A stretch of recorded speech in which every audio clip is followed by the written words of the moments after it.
Class start हो गए हैं।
और फिर आवाज ही हमको ये सुन नहीं आएगा।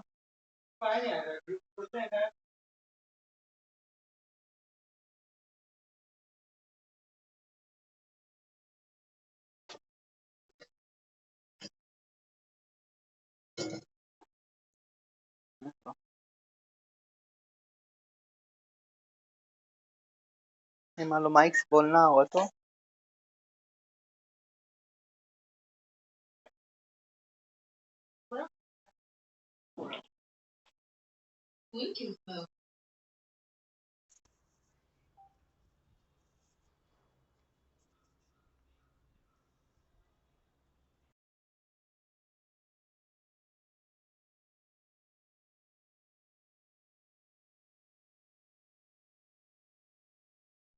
गुड आफ्टरनून स्टूडेंट्स, आवाज आ रही मेरी? Yes sir. वारिस रजा, तो एक बात बताओ, क्या हाल है बायोमोलिक्यूल्स का क्वेश्चंस का? एक भी डाउट किसी ने नहीं पूछा। मुझे तो नहीं लग रहा कि आप लोग लगाए हो। क्यों लगाए थे? Yes sir. मुझे नहीं यकीन हो रहा है। उस दिन आंचल से भी बात हुई थी और कुशाग्र से भी बात हुई थी। कुशाग्र का हालांकि रिक्वेस्ट था कि पेपर डाल दीजिए, तो मैं डाल नहीं पाया था, भी डाल दूंगा। अनूद तो नहीं आई थी। बायोमोलिक्यूल्स के सारे क्वेश्चन लगा लिए जो आप लोगों ने, सारे लग गए, कोई डाउट नहीं आया। क्यों जी? प्रबल जी, प्रबल तो आए ही नहीं है। नित्या पांडे जी, आदेश कृष्णा जी, ये सब तो आए ही नहीं है। जहरा बटोल तो ये तो आती नहीं कभी, ये ट्रांसफर ले ली होगी प्रोबेबली। हिमांशु शेखर, रोहित राय। मैं कुछ पूछ रहा हूँ सार्थक, मैं कुछ पूछ रहा हूँ बायोमोलिक्यूल क्वेश्चन लग गए हैं सारे, क्योंकि डाइजेस्टिव सिस्टम खत्म होने वाला है एक क्लास में, 2 क्लास में। क्यों जी? सर चैप्टर में एक दो क्वेश्चन थे सर जो नहीं हो पा रहे थे। किसमें से, कौन से चैप्टर से? Page number 30, number 31। आवाज साफ नहीं आ रही यार, पीछे से बैकग्राउंड नॉइज आ रही है। क्वेश्चन या तो डालो चैनल में, जूलॉजी चैनल में। नित्या पांडे माइक ऑफ रखो, नित्या पांडे माइक ऑफ करिए, अगर बोलना है तो ऑन करिए, नहीं तो जो ऑफ रखिए। क्वेश्चन या तो पूछो साफ साफ, या तो आप चैनल पे तुरंत डाल दो कि सर ये क्वेश्चन है मेरा। सर मॉड्यूल है आपके पास? मेरे पास कोई मॉड्यूल नहीं होती, आज नहीं, आज 6-7 साल से कोई मॉड्यूल नहीं होती मेरे पास। आप क्वेश्चन ओरल बोलो या तो डालो फोटो खींच के। आप ओरल बोलो तो मैं बता दूंगा। सर क्वेश्चन मैं बोल रहा हूँ सर, क्वेश्चन है soft area present in the center of invertible disc supposed to be remnant of what is? Nucleus pulposus की बात कर रहे हो? व्हाट, कार्टिलेजिनस डिस्क की बात कर रहे हो? हाँ जी सर। Nucleus pulposus? जी सर, जी सर। वो तो पढ़ाऊंगा भी नहीं, छोड़ दिया हूँ, बता दे रहा हूँ। और पूछो, बता दे रहा हूँ मैं आप लोगों को सबको, टिश्यू सिस्टम में जानबूझ के छोड़ दिया हूँ क्योंकि अब वो आएगा नहीं। जी सर। और कोई दूसरा क्वेश्चन है? बता दे रहा हूँ मैं भी आपको।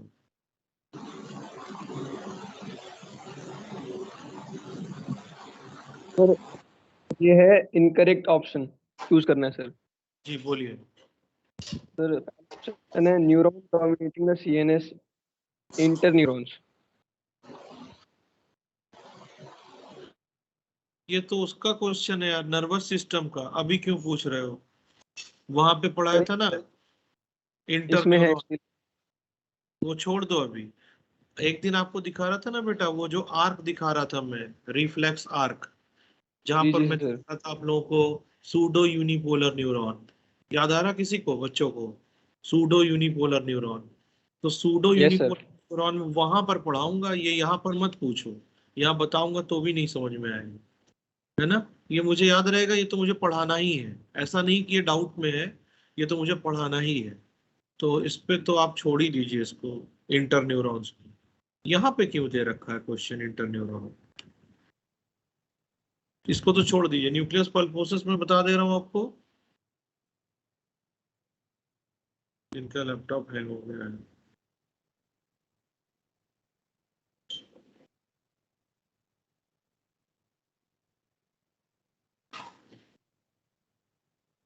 और कोई क्वेश्चन है?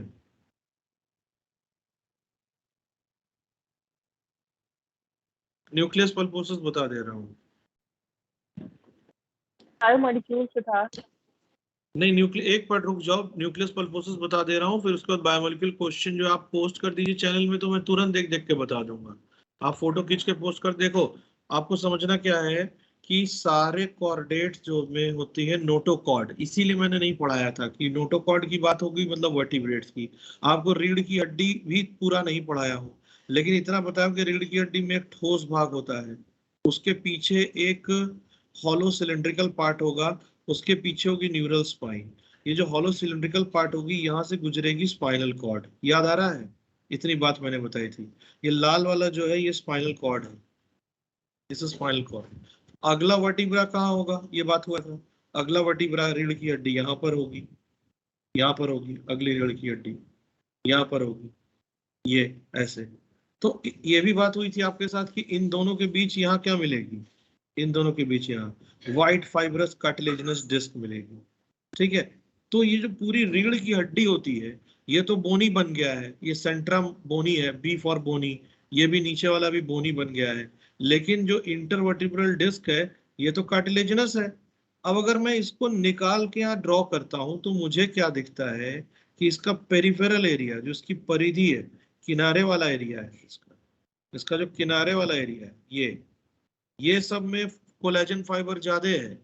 लेकिन अभी भी नोटोकॉर्ड जो पूरा का पूरा पहले एक ही रॉड था, जो सेगमेंटेड होकर अलग अलग हो गया है, ये वर्टिब्रा बन गया है, ये वर्टिब्रा बन गया है, बीच वाला अभी भी कार्टिलेजिनस डिस्क है। उसका सेंट्रल पार्ट जो होती है ये रिलेटिवली क्या होती है, सॉफ्ट होती है, अभी भी ये सॉफ्ट है रिलेटिवली। वहां पर कोलेजन की मात्रा क्या है, कोलेजन की मात्रा क्या है, कम है। इस पार्ट को बोला गया है क्या, इस पार्ट को न्यूक्लियस क्या, पल्पोसस। पल्प का मतलब क्या होता है, पल्प का मतलब, पल्प का मतलब, आवाज आ रही मेरी, पल्प का मतलब, पल्प का मतलब क्या होता है, आवाज आ रही कि नहीं कोई, हाँ सॉफ्ट होता है, तो उसको बोला गया है न्यूक्लियस क्या, पल्पोसस।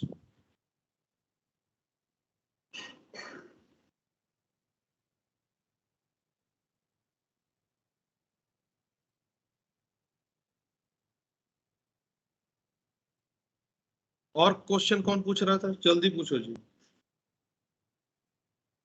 जल्दी पूछो।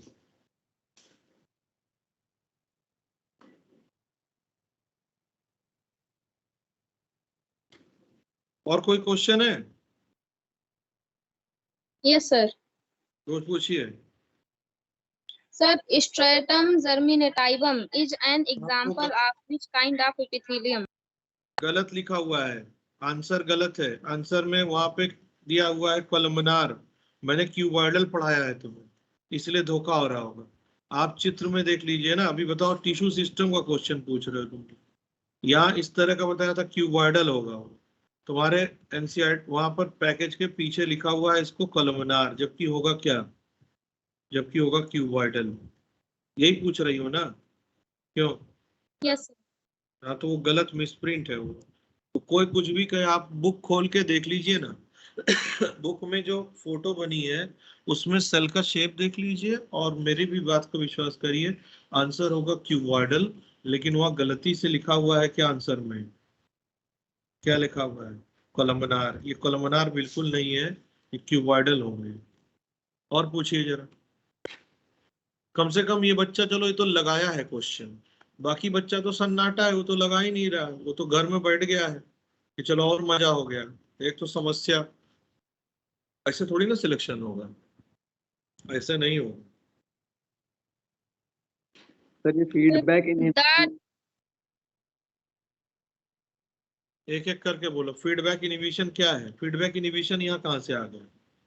एक कोई घटना, ये कोई मॉलिक्यूल है, दूसरी बच्ची की भी जवाब आंसर दे रहा हूँ, ये मॉलिक्यूल जाकर किसी सेल पे या कहीं पर भी कोई असर दिखाता है, एक्ट करता है, तो उसकी वजह से वहां पर रिएक्शन है या कोई एक्टिविटी है।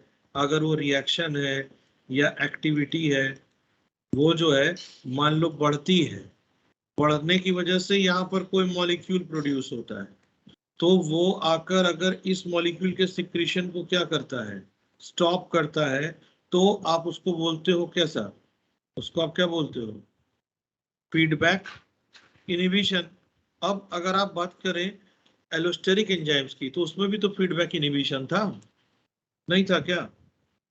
फीडबैक इनहिबिशन का वह शाब्दिक अर्थ INHIBITION का वर्ड मीनिंग ये हुआ जो मैंने आपको लिख के दिया, कि कोई मॉलिक्यूल है, किसी सेल या टिश्यू से निकली है, इससे निकली है, ये जाकर किसी घटना को करा रही है, उससे अगर कोई मॉलिक्यूल रिलीज हो रही है, तो वो पहले टिश्यू को रोक रही हो, तो उसको बोलेंगे निगेटिव फीडबैक इनहिबिशन। समझ में आया, नहीं समझ में आया? एक तो निगेटिव, ऊपर से फीडबैक, ऊपर से इनहिबिशन, मतलब यहाँ पर दो जो है, एक निगेटिव और इनहिबिशन, ये दो चीजें बता रहे हैं। कुछ घटनाएं आप ऐसी पढ़ोगे, कुछ घटनाएं आप ऐसी पढ़ोगे कि एक से मॉलिक्यूल निकला, इससे कोई रिएक्शन या कोई एक्शन हुआ, उस रिएक्शन से कोई मॉलिक्यूल निकला, और अब वो मॉलिक्यूल क्या कर रहा है, जैसे ऑक्सीटोसिन करते हैं लोग, इसी वजह से तो चक्कर देर हो जाता है। क्या करें हम, मेरे हाथ में सब कुछ थोड़ी ना है, मैं गॉड थोड़ी ना हूँ जो पूरी सृष्टि मेरे हाथ में। तो क्या है कि ये जाकर जो है अगर इसको बढ़ाता है कि ये प्लस से दिखा रहा हूं, तो फिर उसको हम लोग बोलेंगे पॉजिटिव फीडबैक, क्या फीडबैक रेगुलेशन। अब मैं समझ गया हूं आप ये क्वेश्चन पूछ रहे होंगे, एक्स इन एक्टिविटी करके एक क्वेश्चन है ना, कोई उसके बारे में पूछ रहे हो क्या, कि द एक्स मॉलिक्यूल करके, है क्यों जी? Yes sir. तो उसमें जो है ना, उसमें लिखा हुआ है, क्वेश्चन पढ़ो, उसमें एक्चुअली वो राइज के बारे में बोल रहा है, मतलब पॉजिटिव के बारे में पूछ रहा है। क्वेश्चन पढ़िए धीरे धीरे, क्वेश्चन पढ़िए।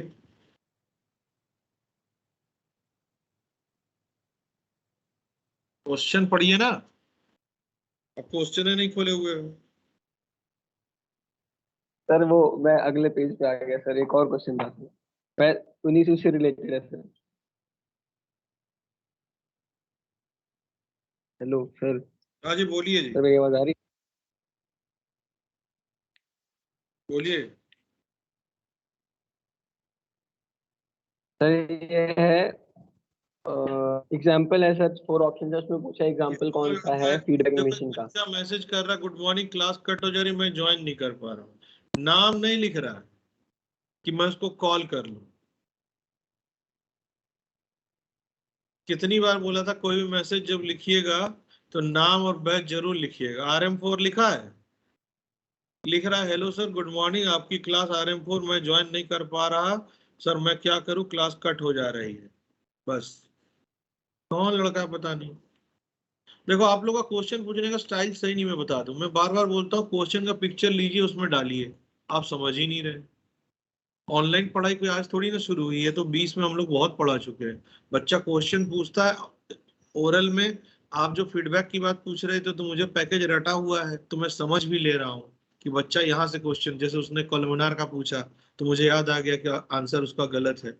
आप क्वेश्चन नहीं डाल रहे हो, सारा क्लास जो इंतजार कर रहा है, दूसरा क्लास भी देखता है बच्चा, तो उसको समझ में आता है अच्छा इस क्वेश्चन की बात चल रही है, नहीं तो अगला बच्चा जो है वो बैठ के बोर हो रहा होता है। पूछो, जल्दी पूछो, पूछो भैया, पूरा क्लास नहीं बता सकता, रोज पूछना पड़ेगा, थोड़ा थोड़ा करके पढ़ाना पड़ेगा, क्लास भी बताऊंगा। पूछिए, अगले पेज में क्वेश्चन पूछिए भैया जी जल्दी से। लो, अब बोल दिया तो तुम मानोगे ही नहीं कि हाँ ये तरीका गलत था।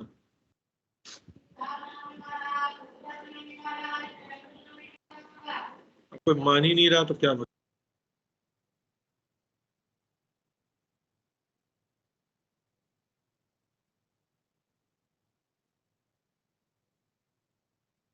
सर एक क्वेश्चन था, जी the desmosomes are concerned with. हाँ, मतलब मुझे नहीं समझ में आ रहा है, आप लोग, आपसे नीट नहीं होगा, मैं बता दे रहा हूँ। जब मैंने पढ़ाया है डेस्मोसोम्स, एक जगह लिखा था desmosomes are examples of adhering junction, detail नहीं पढ़ाया था। आप कहाँ से क्वेश्चन लगा रहे हो, कौन सा लगा रहे हो, डेस्मोसोम नहीं पढ़ाया हूँ। क्या तरीका, मैं आंसर समझा रहा हूँ बेटा, लेकिन पढ़ने का तरीका भी तो सीखो। जब कोई क्वेश्चन नहीं आएगा तो मैंने क्या कहा था, पीछे खोल के देखना है, क्वेश्चन पूछो। डेस्मोसोम किस चीज का उदाहरण है, बताओ भाई बाकी बच्चे। एडहेरिंग जंक्शन का। अब आंसर ढूंढो, बोलो बेटा क्वेश्चन। समा, परेशान मत हो, मैं डांट नहीं रहा हूँ, समा जी बोलिए। The desmosomes are concerned with. हाँ, डेस्मोसोम संबंधित है किससे, कौन सी संधियों से, एडहेरिंग जंक्शन। एडहेरिंग जंक्शन को कौन सी संधि बोलते हैं, पकड़ने वाली जंक्शन। कॉपी में लिखवाया हूँ, ठीक है बेटा, कॉपी में लिखवाया हूँ बच्चा, ठीक है कॉपी में लिखवाया हूँ, उसको ढूंढना, ढूंढो बच्चा, टाइम ले। और पूछो बेटा, चलो कम से कम तुमने लगाया है। हिंदी वाली दिक्कत है तुम्हें, मुझे, मैं भूल गया था, क्षमा कर, मुझे अब याद आया, तुम्हारा नाम देखा तब मुझे याद आया कि तुमको। बेटा वो हिंदी में पढ़ लेना, संधियों के बारे में कह रहा है। डेस्मोसोम ऐसी संधियां होती हैं जो एक दूसरे को पकड़ती हैं, पकड़ने वाले को अंग्रेजी में बोलेंगे एडहेरिंग जंक्शन, हिंदी में मुझे याद नहीं आ रहा उसको क्या बोलेंगे, कैसी संधि। एक दृढ़ संधि थी जो जिसको टाइट जंक्शन बोल रहे थे, और ये पकड़ने वाली संधि है। ठीक है बेटा, डेस्मोस। वो हिंदी नहीं समझ में आ रही होगी तुम, और जल्दी पूछो, क्योंकि तुम्हारे भैया ने बताया था कि हिंदी मीडियम से पढ़ी हुई हूँ। आगे चलूं मैं? कुशाग्र उसके बाद पूछे ही नहीं। आगे चलूं? आज आज बहुत हो गया। एक दिन में 10 मिनट यूज करो पूछने के लिए, ठीक है? लेकिन सरप्राइजिंग ये है कि चलो समा ने तो पूछा, आपका बायोमोलिक्यूल का एक भी क्वेश्चन नहीं है, इसका आप लगाए ही नहीं, आप रखे हुए हो, तो आप तो फंस जाओगे ना, आप तो नीट नहीं कर पाओगे। आपको तो जब मैं बोलूंगा कि बेटा अब टेस्ट सीरीज शुरू हो गई है मार्च के लास्ट में, अब रिवीजन टेस्ट सीरीज दो, तो आप बोलोगे सर मेरा तो सिलेबस ही नहीं कंप्लीट है। तब तो आप बोलोगे मेरा तो सर सिलेबस ही नहीं कंप्लीट है, यही बोलोगे ना। कैसे कंप्लीट होगा? आप काम ही नहीं कर रहे हो। आप सोच रहे हो बायोलॉजी है, मैं लास्ट में हड़हड़ा के कर दूंगा, अभी तो मुझे फिजिक्स केमिस्ट्री पढ़नी चाहिए। जबकि बार बार बता रहा हूँ चारों सब्जेक्ट में से बायोलॉजी बहुत इंपॉर्टेंट है। क्या पढ़ाना है मुझे बताओ, जल्दी बोलो बेटा। ये डाइजेशन जनरल एस्पेक्ट पढ़ना था ना? समाजी मैं भूल गया था, हिंदी अंग्रेजी वाली दिक्कत है, ठीक है ना? क्षमा करिएगा इसके लिए। आवाज आ रही मेरी बच्चों को? क्यों जी बेटा? Yes sir. यस देखिए सर। स्पीड बहुत तेज रखिएगा, जितनी बताए थे बस घर में मत आग लगा दीजिएगा। स्पीड बहुत तेज रखिएगा, क्योंकि यहाँ जो आप लिखने वाले हैं सब हटाओ। आइसोमल्टोस वल्टोस आजकल पूछता नहीं है, आइसोमल्टोस वल्टोस पूछता नहीं, हटाओ यहाँ से, कौन पढ़ेगा? यहाँ पर जो मैं आपको बताऊंगा आप इन चीजों को जानते हो, ठीक है ना? आप इन चीजों को जानते हो, बस सिर्फ ध्यान दीजिएगा। हिंदी में बोलता जाऊंगा जैसे समाजजीवी है, तो आप समझ जाइएगा और थोड़ा सा कोशिश करिएगा, आपको समझ में आ जाएगा। पहले यहाँ से बात शुरू करते हैं। ये देखो तो जरा, इसको पढ़ के किसी को समझ में आ रहा है? ऑटोनॉमिक नर्वस सिस्टम, ये प्रबल और प्रवीर, इन दोनों में से किसी बैच से किसी ने ज्वाइन किया? प्रबल नाम से तो ज्वाइन नहीं है। यस सर, दोनों एक साथ कर रहे हैं। ठीक है ठीक है, क्योंकि उसको जो है 2-3 बार गलती से कॉल हो गया है। देखो, ऑटोनॉमिक नर्वस सिस्टम, सारे बच्चे बोलिए, ये कैसी गतिविधियों को नियंत्रित करता है? ये कैसी गतिविधियों को नियंत्रित करता है? प्रवीण कुमार यादव, ये लड़का ज्वाइन नहीं कर पा रहा था, ये ज्वाइन किया है कि नहीं?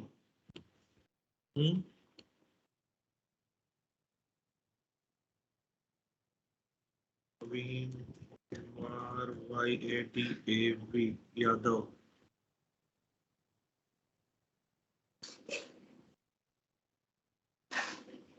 चलो आने का होगा तो आ जाएगा, तो जो है क्या बताऊं मैं उसको।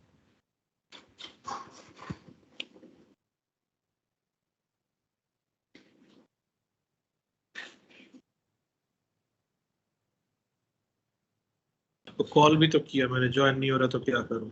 हाँ जी, चलो पढ़ाई शुरू करते हैं, क्योंकि काफी टाइम इसी में आधा घंटा निकल गया है।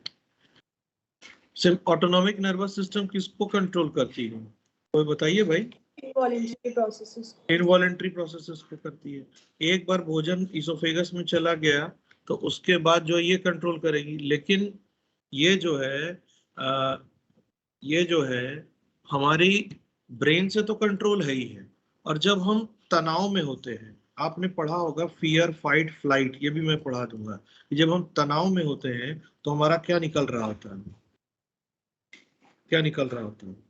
एड्रेनलिन, या फिर इसको हम क्या बोलते हैं?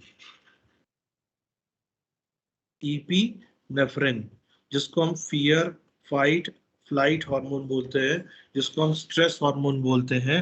और जैसे कि परीक्षा के समय जो है, आपको अगर मैं बोलूं कि एक रोटी खा लो, तो कैसे परीक्षा से पहले खा लेते हो क्या? उस समय सलाइवा क्या हो रही होती है? नहीं निकल रही होती है, वहां पर गैस्ट्रिक मूवमेंट भी कम हो जाता है। बेटा तनाव के समय आपके बुक में एक टॉपिक दे रखा है, अपाचन, इनडाइजेशन। ये देखिए, आपके बुक में एक टॉपिक दे रखा है इनडाइजेशन, वहां पर देखिए क्या लिखा हुआ है। ये देखिए सारे बच्चे, बाकी बच्चे ज्वाइन किए कि नहीं समझ में नहीं आ रहा। MS टीम ब्लॉक है, लड़के हमको मैसेज करते हैं, एक लोग पेरेंट वॉइस मैसेज कर रहे हैं, फीस पूरी जमा है, हिमांशु को मैंने पूरी फीस दी है, टीम्स नहीं चल रही है।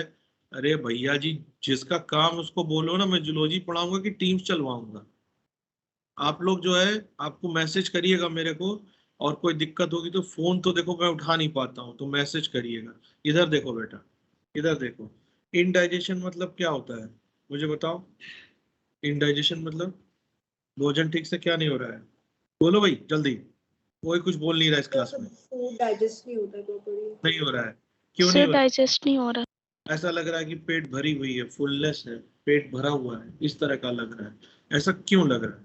इसलिए कि एंजाइम्स का सिक्रीशन सही नहीं हो रहा है, और फूड का मूवमेंट, जो चर्निंग मूवमेंट या डिवाइडिंग मूवमेंट होनी चाहिए, वो नहीं हो रहा है। जिसका क्या कारण हो सकता है? कह रहा ओवर ईटिंग, बहुत खा लिया है, या मसाला मिर्चा बहुत तेज है, बल्कि इनको लिखना चाहिए था साथ में ऑयली फूड, तेल बहुत है, फूड पॉइजनिंग, ऐसा कोई जहरीला पदार्थ। यहाँ पर देखो एक शब्द लिखा है, ये देखो, तनाव दिख रहा है, व्याग्रता दिख रही है, एंजाइटी दिखा कि नहीं? एंजाइटी में कौन सा नर्वस सिस्टम ज्यादा एक्टिव हो जाएगा? कौन सा? सिंपैथेटिक। सिंपैथेटिक। दंदना का क्या निकलेगा? क्या निकलेगा? एड्रेनलिन। तो आपको और हमको इंडाइजेशन भी हो जाएगी। जब हम बहुत तनाव में होते हैं तो हमें इंडाइजेशन, मुझे हो जाता है, क्योंकि मेरा काम ही बहुत तनाव वाला है। एक साथ मेरे को कई काम करने होते हैं, इधर मोबाइल भी देखना होता है, लैपटॉप भी देखना होता है, बच्चे से भी बात करनी होती है, तो मेरे को इंडाइजेशन हो जाता है अक्सर। तो तनाव की, मैं समझ जाता हूँ कि ज्यादा तनाव की वजह से हुआ है। तो ये चीज याद रखनी है। जबकि जब हम रात को सो रहे होते हैं, तनाव में तो नींद आएगी नहीं, गहरी नींद आप सो रहे हैं, मतलब आपका दिमाग एकदम क्या है? दिमाग एकदम कूल है, ठंडा है, रेस्ट में है। तो उस समय कौन सा स्टिमुलस बढ़ जाता है हम लोग? कौन सा बढ़ जाता है? पैरासिम्पैथेटिक। पैरासिम्पैथेटिक। ये वहां पर पढ़ेंगे हम लोग कि इसमें एड्रेनलिन निकलती है, उसमें जो है ACH निकलता है, एसिटिल कोलिन, जबकि इसमें निकलती है क्या? क्या निकलती है? बार बार बोल रहा हूँ, तेजी से, क्या निकलती है? एड्रेनलिन निकलती है। जब एसिटिल कोलिन निकलेगी, रात को आप गहरी नींद सो रहे हैं, आप यकीन मानिए, आप लोग बोलते हैं ना कि जो है सोते समय खाना नहीं हजम, वो तो ओवर ईटिंग से नहीं हुआ था, कि रात को घसीट के खाए शादी ब्याह में तेल मसाले वाला, उसके बाद आके सो गए, तो तेल मसाले की वजह से डाइजेशन है। तो यहाँ ध्यान रखना है कि रेस्ट में जब पैरासिम्पैथेटिक होती है तो प्रोमोट एलिमेंट्री कैनाल सिक्रीशन। तो इसको जितनी जल्दी छाप सकते हो, कॉपी के ऊपर सफेद वाले एरिया में कहीं छाप डालो, 1 सेकंड में छाप डालो, क्योंकि इसी को 10 मिनट से बोल रहा हूँ। क्या करूँ, इधर मोबाइल भी देखना पड़ता है, मैसेज पे मैसेज किए जा रहे हैं लोग, कॉल पे कॉल किए जा रहे हैं।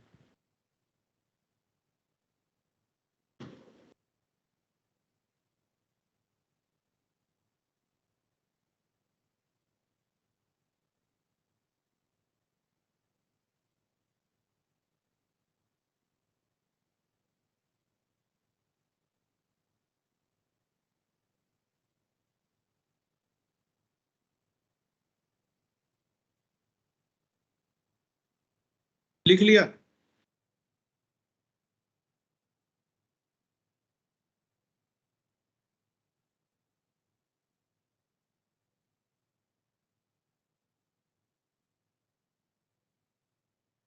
क्यों जी? Yes sir. तो इसमें promote movement and secretion of alimentary canal, इधर कुछ क्यों नहीं लिखा? इधर कुछ क्यों नहीं लिखा? समझ गए ना? इसका उल्टा लिखना है इधर, तो कौन लिख के टाइम वेस्ट करेगा? इधर बढ़ाता है, मतलब इधर क्या करता है ये क्या करता है? Slow activity. बहुत टाइम ले रहे हो भैया लिखने में, बोलते भी नहीं हो कि हाँ लिख लिया हूं सर।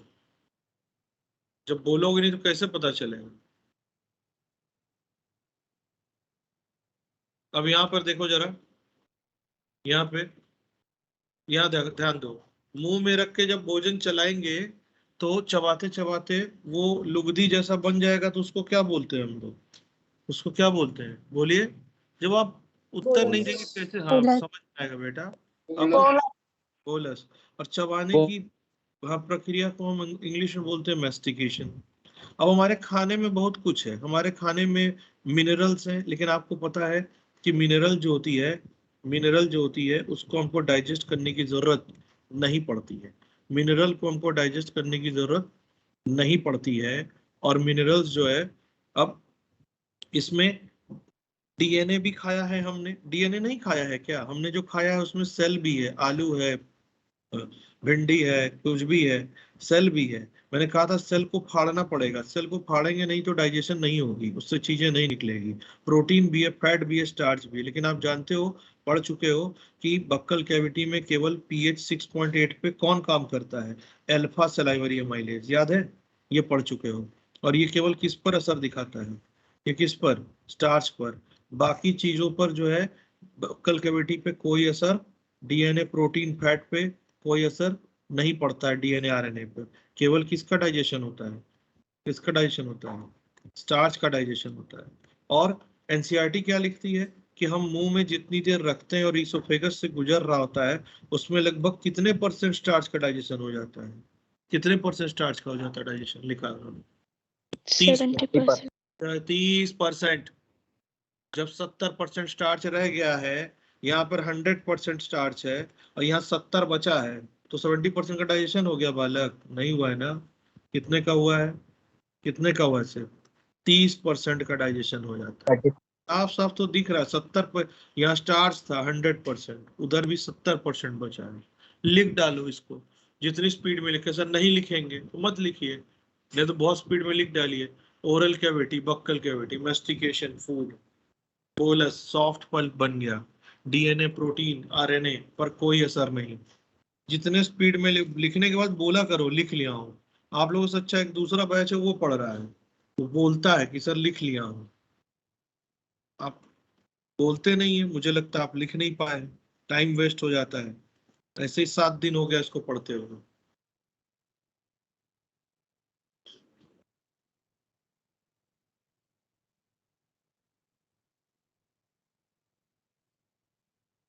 लिखिए जरा।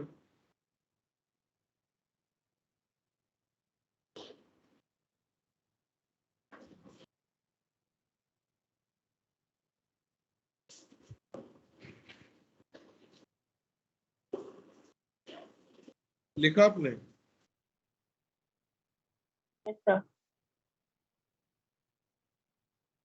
Yes, sir.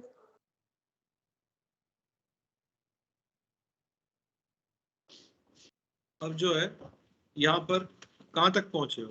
बोलस जो है, जब आप गले से निगल लोगे तो निगलने की प्रक्रिया को क्या बोला जाता है? निगलने की प्रक्रिया को डीग्लूटिशन, डीग्लूटिशन बोला जाता है। थोड़ा जो है यूनिवर्सिटी स्टाइल में लिखो डीग्लूटिशन। इंग्लिश में उसको क्या बोलेंगे हम लोग? इंग्लिश में क्या बोलेंगे उसको? स्वेलोइंग, निगलना बोलेंगे इंग्लिश में, स्वेलोइंग।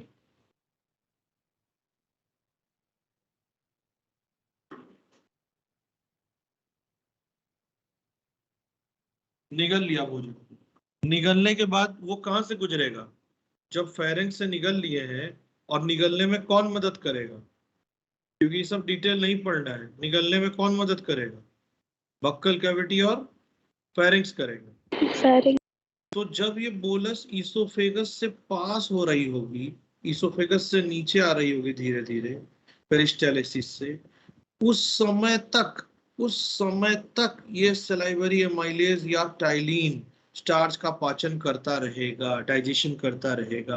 क्योंकि ऑलरेडी मैंने आपको पढ़ाया है कि जब ये स्टमक में पहुंचेगा तो वहां पर एसिडिक मीडियम हो जाने की वजह से, जो है वो एंजाइम बेकार हो जाएगी। लेकिन यहाँ पर मैंने यही 2 चीजें लिखी हैं कि ये बोलस है, इसको निगला मैंने, जिसको स्वेलोइंग बोलेंगे, बक्कल कैविटी और फेरिंक्स ने। बोलस धीरे धीरे इसोफेगस से गुजरती है। इस घटना को आप बचपन से पढ़ते आ रहे हो, पेरिस्टालसिस बोलते हो, चाहो तो लिखो। और तब तक ये लिखना सकते हो कि सलाइवरी एमाइलेज या टाइलिन का एक्शन चलता रहेगा और स्टार्च जो है इसोफेगस से गुजरते वक्त भी डाइजेस्ट होता रहेगा। ये ध्यान रखना है। और स्टार्च का डाइजेशन जाकर सलाइवरी एमाइलेज की वजह से जो हो रहा था वो रुकेगा कहाँ जाकर? स्टमक में जाकर। यहाँ तक लिख पाए हो बच्चे लोग कि सर लिख लिया हो? जब लिख लिए तो बोलिए, नहीं लिखे तो आगे बढ़ने लगाऊंगा Yes, तो sir. बोलिए। Yes sir. Yes.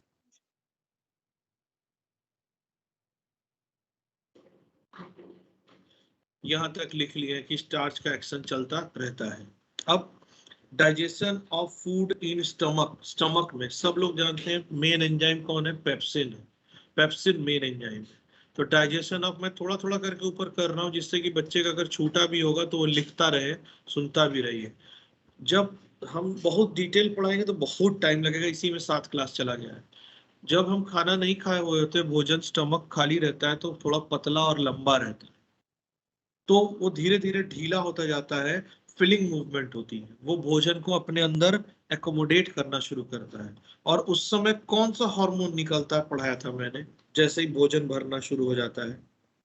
किसी को याद है कि अर्जेंटाफिन सेल ऑफ स्टमक से कौन सा हार्मोन निकलता है? कुछ नहीं पढ़ रहे हो, कुछ भी नहीं पढ़ रहे हो आप लोग तो जूलॉजी बॉटनी को डाल के रख दिए हो कि अंतिम दिन आएगा हम पढ़ लेंगे, जबकि वहां पे बच्चा 360 में 360 करके आता है। मैं आपको बताऊं बायोलॉजी, और रोज का रोज खत्म करता है। ओरिएंटेशन में मैंने बताया था कि रोज का रोज खत्म करना पड़ेगा। कौन सा हार्मोन बताया था? एक ही चीज 25 बार बताऊंगा तो इसी चैप्टर में तो रहूंगा ना मैं। कौन सा हार्मोन बताया था? बोलिए। गैस्ट्रिन। कुछ नहीं याद है। आवाज आ रही है मेरी? बताओ भाई कुशागर जी, आवाज आ रही कि नहीं? यस सर, यस सर, आ देवान जी रही है। बात शायद है नहीं, हो सकता किसी जरूरी काम से बाहर गए हो देवान जी। बोलस जो है ये फिलिंग मूवमेंट से भरती जाएगी, जब काफी भरना शुरू हो जाएगी तो गैस्ट्रिन हार्मोन की वजह से मथ देना, उसको हम क्या बोलते हैं? चर्निंग। एनसीईआरटी ने लिखा है कई घंटे चलेगी, फुल फेड स्टमक है तो 4 से 5 घंटे। एसिडिक सूप बन जाती है तो उसको हम क्या बोलते हैं? उसको काइन बोलते हैं। का पीएच कितना लिखा? 1.8। ये मैंने लिख लिया पहली लाइन में, ये थोड़ा थोड़ा मूवमेंट वाला लिखा मैंने। अब मैं डाइजेशन वाला लिख रहा हूँ, डाइजेशन वाला। स्टार्च और माल्टोज, ये 2 चीज पहुंची थी मेरी स्टमक में, स्टार्च और माल्टोज। स्टमक में पहुंचते ही इसका एक्शन बंद हो जाएगा सलाइवरी एमाइलेज का, क्योंकि आपको पता है कि गैस्ट्रिक जूस का पीएच बहुत एसिडिक है। मैंने आपको पढ़ाया है कि एंजाइम्स का पीएच जैसे ही चेंज हो जाता है मीडियम का, तो क्या होता है एंजाइम्स पे असर? वो मोटे हो जाते हैं कि पतले हो जाते हैं? नेचर हो जाता है ना। वो डी नेचर हो जाता है, डी नेचर हो जाता है, वो डी नेचर हो जाता है। और इस वजह से आपको पता है कि यहाँ काम रुक गया। दूसरा, मैं आपको लिपिड का डाइजेशन एब्जॉर्प्शन अलग से पूरा पढ़ा चुका हूँ, फिर भी मैंने यहाँ लिख दिया थोड़ा सा पहली बार कि स्टमक में थोड़ा ही असर होता है। हाँ, स्टमक में मेन जो डाइजेशन होता है, लिखते भी रहिए भैया जी, लिखते भी रहिए, क्योंकि आसान चीजों के लिए फिर रुक के लिखवाएंगे तो तभी तो। जो मेन डाइजेशन होता है स्टमक में वो किस चीज का होता है? वो प्रोटीन्स का होता है और पेप्सिन के माध्यम से होता है। ये भी मैं आपको पढ़ा चुका हूं कि ये सीक्रेट होता है किस फॉर्म में? पेप्सिनोजेन फॉर्म में। जिसको एक्टिवेट कौन करता है मैंने बताया था, एनसीईआरटी में लिखा है। आप क्या पढ़े उसे नहीं मतलब, HCl लिखा, वेरी गुड। हालांकि खुद पेप्सिन ऑटो कैटालाइजेशन करती है और छोटे प्रोटीन्स बनते हैं जिसको हम स्मॉल पेप्टाइड्स, प्रोटियोज या पेप्टोन्स बोलेंगे, ये बनते हैं। इससे ज्यादा नहीं हो पाता है डाइजेशन, क्योंकि मैंने आपको बताया था enzymes are highly what specific. एक पेप्सिन ही सारे एमिनो एसिडों के बीच के बॉन्ड्स को तोड़ नहीं देगा, ये ध्यान रखना है कि सर सारे बॉन्ड तोड़ दे। अब बात आती है जो एनसीईआरटी ने लिखा था डबल एंड रेनिन के लिए। क्या लिखा था मैंने बताया था स्टमक पढ़ाते हुए?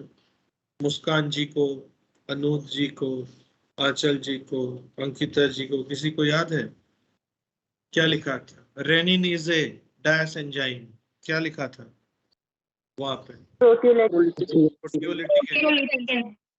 यही इसी पे लगा क्या? Proteolytic enzyme. हाँ, यहाँ पे नीचे लिख दिया हूँ important NCERT, rennin is a proteolytic enzyme. लेकिन मैंने आपको बताया था कि दूध में घुला हुआ प्रोटीन को डाइजेस्ट कर लेना संभव नहीं होता है। दूध में घुला हुआ प्रोटीन को डाइजेस्ट कर लेना संभव नहीं होता है, जब तक कि हम उसको थक्का ना जमा ले, उसका दही ना बना ले। इसीलिए दही को डाइजेस्ट करना, प्रोटीन का फायदा लेना, या पनीर को डाइजेस्ट करना आसान है। दूध का प्रोटीन जब तक थक्का नहीं जमेगा तब तक डाइजेस्ट नहीं होगा। और दूधमुहे बच्चों में, इन्फेंट्स में रेनिन, डबल एन रेनिन इस काम को करती है। मिल्क का जो प्रोटीन है केसीन, यहाँ पर एक और जानकारी है, देखिए मैंने उसको लिखा है फॉस्फोप्रोटीन, मतलब वो फॉस्फोराइलेटेड प्रोटीन है। ये भी पूछ सकता है हमसे। और हमें पता है कि दूध में वैसे भी कैल्शियम की मात्रा बहुत क्या होती है, ज्यादा होती है। तो फॉस्फेट ग्रुप से कैल्शियम की बॉन्डिंग कराता है। ऐसी घटना नवजात शिशुओं में और बछड़ों में होती है, जिससे जो है कैल्शियम का बनता है क्या, कैल्शियम पैराकेसिनेट जैसी दही ये बनी है। इसको बोलते हैं दूध का दही बनना, कर्डलिंग ऑफ मिल्क। तब जाकर प्रोटीन का डाइजेस्टिंग एंजाइम जो हमारा था वो ब्रेक डाउन करता है और ये बनाता है प्रोटीन्स और पेप्टोन्स। हम वयस्कों में चूंकि ये वाला एंजाइम नहीं होता है, इसलिए हम दूध के फॉस्फोकेसिन को पहले ही दही बनाकर या पनीर बनाकर खाते हैं, जिससे कि हमारा पेप्सिन उसकी प्रोटीन का डाइजेशन कर सके। ये बाहर की जानकारी कि अगर एनसीईआरटी से बाहर गया तो वो सही चीज पर जाएगा, नहीं तो एनसीईआरटी की जानकारी जो मैं आपको पहले भी बता चुका था। यहां तक लिख लीजिए। जब लिख लीजिएगा तो बोलिएगा कि सर लिख लिया, क्योंकि जटिल चीजें नहीं पढ़ा रहा हूँ यहाँ कुछ, ये क्लास 10th की चीजें पढ़ा रहा हूँ। लिख लीजिएगा तो बोलिएगा। ये देखो और नीचे कर दिया हमने, अगर ऊपर से छूट गया किसी का तो।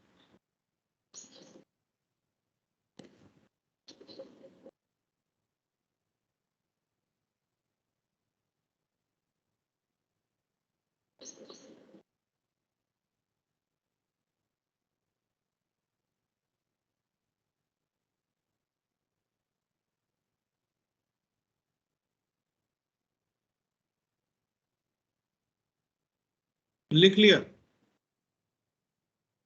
Yes, sir. अब Yes, sir. देखो मैं एक बात बता रहा हूँ, जो नहीं लिख पाया है ना कि सर ये नहीं लिख पाया हूं मैं, उसका सीधा है कि भैया आधा तो लिख ही लिए होगे, इतने का स्क्रीनशॉट रख लो। अभी देखो कि बहुत आसान चीज है, इसमें बहुत टाइम नहीं दे सकता मैं कि सर इसमें फुल टाइम दीजिए आप, जितना बाकी में दिए थे। रख लिया होगा स्क्रीनशॉट, फिर इसका रख लो कि ये दो चीजें पढ़ाया मैंने, कि जितना ना मैं पढ़ा रहा हूँ उससे ज्यादा तो मैं परेशान हो रहा हूँ।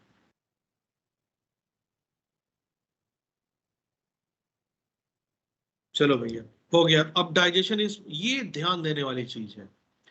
जब स्मॉल इंटेस्टाइन में एनसीईआरटी ने क्या लिखा था, मैं बता रहा था कि डाइजेशन कहाँ खत्म हो जाता है, लिखा था एनसीईआरटी कहाँ खत्म हो जाता है, जहां ये एरो एरो ये बना के लिखा है मोनोग्लिसराइड, इसके ये देखो पेज नंबर है, ये कौन सा, ये पेज नंबर है 263। 263 के लास्ट लाइन पे साफ लिखा है कि ऊपर जो चीजें बताई गई हैं, मतलब जो रिएक्शन बताई गई है, द above mentioned मैक्रोमोलिक्यूल का breakdown of macromolecule of above mentioned, ये कहाँ तक कंप्लीट हो जाती है, duodenum region of small intestine. बाकी का इंटेस्टाइन इनके अनुसार कि सिंपल सब्सटेंसेस जो है बाकी के जेजुनम और इलियम में खाली क्या होती है, अब्सॉर्ब होती है, ये लिखा है। मतलब जेजुनम और इलियम का एब्जॉर्प्शन काम है, ड्यूडेनम तक काम समाप्त। तो ड्यूडेनम तक काम समाप्त, तो ड्यूडेनम में दो चीजें हैं ना, एक तो यहाँ से आकर क्या मिल रही है, क्या मिल रही है, क्या मिल रही है, पेनक्रियाटिक जूस। और दूसरा क्या मिल रहा है, दूसरा खुद इंटेस्टाइन में यहाँ कौन सी ग्लैंड है ड्यूडेनम में, डाइजेशन में जो हेल्प करती है, जल्दी बोलिए। ड्यूडेनम में जो डाइजेशन में हेल्प करती है वो कौन सी ग्लैंड है, लो भैया। Sir, succus entericus.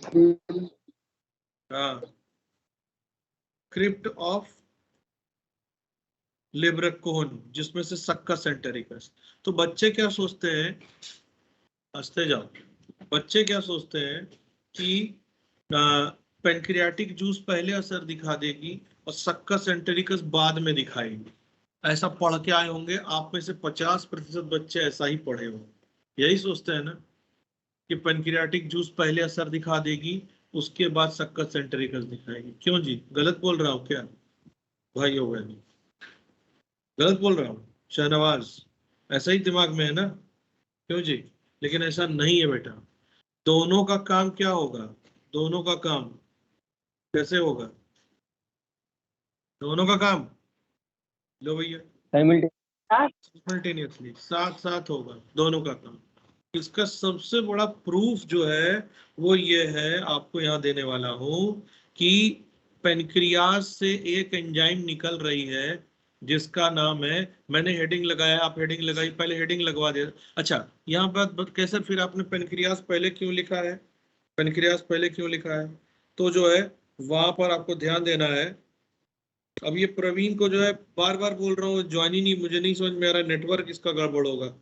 अब हम क्या करें, नहीं ज्वाइन कर पा रहा तो या तो इसका कुछ लफड़ा हो गया होगा, दूसरा ज्वाइन नहीं हो पा रहा, इसको बाद में देखता हूँ कि मैंने क्या किया है। दोनों चीजों को होती तो एक साथ है दोनों का एक्शन, लेकिन दोनों को पढ़ाया तो एक साथ नहीं जा सकता है ना, दोनों को पढ़ाया एक साथ नहीं जा सकता। इसलिए मैंने पहले हेडिंग लगाया है ड्यू टू क्या, पहला हेडिंग लगाया मैंने थ्री हेडिंग लगाया डाइजेशन इन स्मॉल इंटेस्टाइन, ये लगाइए कॉपी में जरा, स्मॉल इंटेस्टाइन में digestion, digestion in small intestine. दूसरा जो है पहले पढ़ा रहा हूं क्या चीज, पहले पढ़ा रहा हूं क्या, पहले पढ़ा रहा हूं ड्यू टू क्या, due to pancreatic juice and enzymes. हालांकि एक्शन दोनों का क्या दिखेगा, साथ। अब पेनक्रियाटिक जूस में एक एंजाइम है ये, तो एक बच्ची है याद करो पूछ रही थी कि सर एफटी में आया था जाइमोजेनिक फॉर्म्स, तो मैंने बोला था बेटा अगली चैप्टर में आई थी अनुज जी पूछ रही थी। कौन पूछ रहा था? अनुज जी पूछ रही थी ना? कौन पूछ रहा था, कौन बालिका थी? Yes sir. तो मैंने कहा था 2 बार आएगा, एक बार तो पढ़ा चुका हूं कि पेप्सिनोजन जाइमोजेनिक फॉर्म है, प्रोरेनिन जाइमोजेनिक फॉर्म है। इंटेस्टाइन के एंजाइम जब इंटेस्टाइन में पहुंचते हैं तो लगभग एक्टिव फॉर्म में पहुंचते हैं, सक्कस एंटेरिकस वाले। इंटेस्टाइन के एंजाइम का मतलब समझा? कौन से वाले, कौन से वाले, कौन से वाले? सक्कस एंटेरिकस वाले। लेकिन स्टमक के एंजाइम और पेनक्रियास के एंजाइम एक्टिव फॉर्म में नहीं होते हैं। यहाँ पर एक एंजाइम है ट्रिप्सिनोजेन जो प्रो एंजाइम है, और उसका पार्शियल डाइजेशन और एक्टिवेशन देखो कौन कर रहा है, मैंने नारंगी कलर से चमका के लिखा है कि यहाँ एक एंजाइम है एंटीरोकाइनेज, और ये एंटीरोकाइनेज किससे निकल के आ रहा है, सक्कस एंटेरिकस से। इससे ये बात सिद्ध हो जा रही है कि पेनक्रियास का एंजाइम आया यहां से, कौन सा एंजाइम, कौन सा एंजाइम, ट्रिप्सिनोजेन। तो यहाँ पर सक्कस एंटेरिकस का एंजाइम था, क्योंकि सक्कस एंटेरिकस के एंजाइम एक्टिव फॉर्म में ही निकलते हैं। उसने इस ट्रिप्सिनोजेन को क्या कर दिया, तब्दील कर दिया, बदल दिया, किस फॉर्म में, एक्टिव फॉर्म। कुछ समझ में आया कि दोनों का काम क्या होगा, सक्कस एंटेरिकस का और पेनक्रियाटिक एंजाइम्स का, दोनों का एक साथ चलेगा। तभी एनसीईआरटी वाले गलत नहीं लिखते हैं कि ड्यूडेनम में ही डाइजेशन हो जाएगा, बाकी तो एब्जॉर्प्शन एब्जॉर्प्शन होगा मोस्ट। अब सबसे ज्यादा जो ध्यान देने वाली बात है वो क्या है कि ये एंटीरोकाइनेज एक ऐसा एंजाइम है, यहां देखिए ब्रैकेट में लिखा हूं कि ये किसी भी भोजन पदार्थ सबस्ट्रेट का डाइजेशन नहीं करता है, इसका सिर्फ काम ही है ट्रिप्सिनोजेन का क्या करना, ट्रिप्सिनोजेन का एक्टिवेशन करना। और ये प्रूफ है कि दोनों एक साथ काम करते हैं। बस हो गया। सर इसके बाद क्या लिखा है समझा दे रहा हूं, आप उसके बाद लिखिएगा। 1 मिनट टाइम मैं यहाँ दूंगा क्योंकि ये थोड़ा जटिल लिखा हुआ है कि अब वहां पर दूसरा एंजाइम भी है, प्रो कार्बोक्सीपेप्टाइडेज, काइमोट्रिप्सिनोजेन, सबके सब प्रोटीन डाइजेस्टिंग एंजाइम है। क्या बताया था मैंने, इतने सारे अलग अलग एंजाइमों की जरूरत क्यों पड़ रही है, क्या बताया था, क्यों जी, क्या बताया था? लो भैया, बताया था एंजाइम्स आर हाईली क्या, स्पेसिफिक एक ही प्रोटीन डाइजेस्टिंग एंजाइम आप दे देंगे, बोलेंगे सर इससे सारे पेप्टाइड बॉन्ड तोड़ दीजिए, सारे कैसे, फिर अल्फा एमाइलेज से कैसे सारे बॉन्ड, अरे वो तो फिर अल्फा 1,4 ग्लाइकोसिडिक से एक ही काइंड का बॉन्ड है ना, इसीलिए तो टूट जा रहा है अल्फा एमाइलेज से। लेकिन प्रोटीन में जो एमिनो एसिड है अलग अलग अलग अलग, उनके बीच जो अलग अलग अलग अलग बॉन्ड्स हैं, उनको तोड़ने के लिए अलग अलग एंजाइम्स चाहिए बेटा।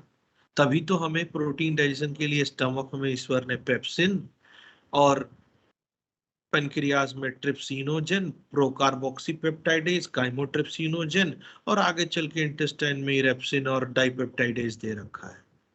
अब ये जो हमारा प्रोकार्बोक्सीपेप्टाइडेज निकला, ये भी क्या है, एक ये भी क्या है, नाम ही बता रहा है, प्रो है ना, मतलब जाइमोजेनिक फॉर्म, लेकिन इसको एक्टिवेट कौन कर रहा है, ट्रिप्सिन कर रहा है। ट्रिप्सिन खुद प्रोटीन डाइजेस्ट भी करेगा और एक्टिवेशन भी करेगा, ये ध्यान रखना है कि ये दोनों काम करेगा, ये दोनों काम करेगा। लेकिन यहाँ एक और खास बात है, जैसे यहाँ एंटीरोकाइनेज में मैंने बोला था कि ध्यान देना है कि ये किसी जो है फूड सबस्ट्रेट का डाइजेशन नहीं करेगा, उसी तरह कार्बोक्सी पेप्टाइडेज में एक बात ध्यान देना है, कार्बोक्सी पेप्टाइडेज में एक बात ध्यान देना है कि इसको बोला गया है एक्सोपेप्टाइडेज। एक्सो का मतलब है बाहर की तरफ से। मैंने यहाँ पर एक छोटी सी चेन, आपको अगर नहीं दिख रहा है तो मोबाइल में आप जूम कर लीजिए, मैं तो इसलिए स्क्रीन को स्टेबल रखा हूँ कि ये अगर एक पॉलीपेप्टाइड चेन है, ओलिगोपेप्टाइड, तो आप देखिए कार्बोक्सी पेप्टाइड कौन सा बॉन्ड तोड़ रहा है, कार्बोक्सी पेप्टाइडेज बीच वाला कौन सा बॉन्ड तोड़ रहा है भाइयों बहनों, कौन सा बॉन्ड तोड़, एकदम सी टर्मिनल के ठीक बाद वाला, अंतिम वाला। तो ये क्वेश्चन पहले पूछता था कि निम्नलिखित में से कौन सा एंजाइम ऐसा होगा जो एक एक करके एमिनो एसिड्स को पॉलीपेप्टाइड से निकालेगा। तो दो एग्जांपल है, एक तो एमिनो पेप्टाइडेज, दूसरा है कार्बोक्सी पेप्टाइडेज। जबकि काइमोट्रिप्सिनोजेन ये भी मिल्क प्रोटीन डाइजेशन में हेल्प करता है, इसका एक्टिवेशन भी कौन करेगा, काइमोट्रिप्सिन करेगा। इसलिए स्मॉल इंटेस्टाइन के ड्यूडेनम वाले पार्ट में ये सारे एंजाइम और भी इंटेस्टाइन के नीचे वाले एंजाइम भी है, एक साथ मिलकर जब असर दिखाएंगे तो ऐसी प्रोटीनों को तोड़ तोड़ के कम से कम डाइपेप्टाइड या फिर कुछ फ्री एमिनो एसिड्स, जैसे ये कार्बोक्सी पेप्टाइडेज है, ये तो एक एक एमिनो एसिड निकाल ले जाएंगे, लेकिन फाइनली जो अनडाइजेस्टेड बचेगा वो इस फॉर्म तक पहुंच जाता है। कुछ समझ में आया थोड़ा बहुत कि नहीं आया, नहीं समझ में आया, लिख डालिए। आपके पास समय है 1.5 मिनट, 1.5 मिनट, लिख डालिए। Digestion in small intestine due to pancreatic juice और क्या, पेनक्रियाटिक जूस और एंजाइम। टैक्ट लिस्ट कहाँ है मेरी,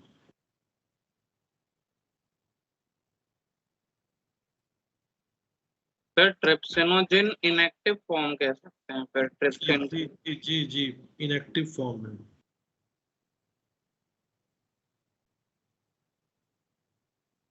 इनएक्टिव फॉर्म है, उसको एक्टिवेट कर रहा कौन है, एंटीरोकाइनेज। छूट जाता है कुछ तो स्क्रीनशॉट भी ले लीजिए, लेकिन स्क्रीनशॉट लेके मोबाइल पे रखिएगा नहीं, उसको आज के आज लिख डालिएगा कॉपी में। एंटीरोकाइनेज किसी भी फूड सब्सटेंस को डाइजेस्ट, सबस्ट्रेट को डाइजेस्ट नहीं करता है। एंटीरोकाइनेज जो है सक्कस एंटेरिकस में होता है, पीएच यहाँ 7.8 होती है।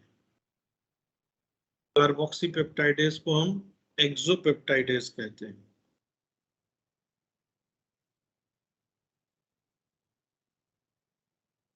एक्सोपेप्टाइडेज कहते हैं।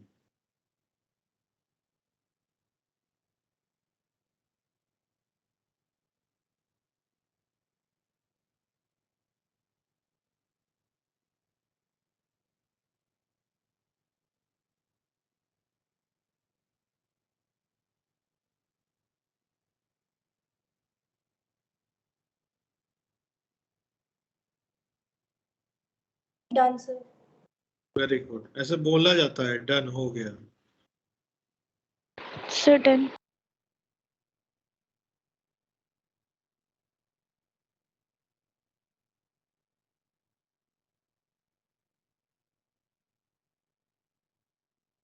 Very good. अब देखते हैं जरा यहाँ पर कि वो जो स्टार्च था उसका क्या हाल हुआ। ये तो प्रोटीन था, स्टार्च का क्या हाल हुआ। यहाँ पर भी पेनक्रियाटिक अमाइलेज है, यहाँ पेनक्रियाटिक अमाइलेज है। लास्ट वाली लाइन अगर कोई नहीं लिख पाया तो अभी भी उसको दिख रहा है कि यहाँ पेनक्रियाटिक अमाइलेज। पेनक्रियाटिक अमाइलेज का एक दूसरा नाम भी है अमाइलोप्सिन। पेनक्रियाटिक अमाइलेज है, उसका नाम है क्या? अमाइलोप्सिन। जैसे मैंने पेनक्रियाटिक लाइपेज का क्या नाम बोला था? पेनक्रियाटिक लाइपेज का क्या नाम बोला था मैंने? अरे कॉपी में चेक करो भाइयों बहनों, पेनक्रियाटिक लाइपेज का क्या नाम बोला था मैंने?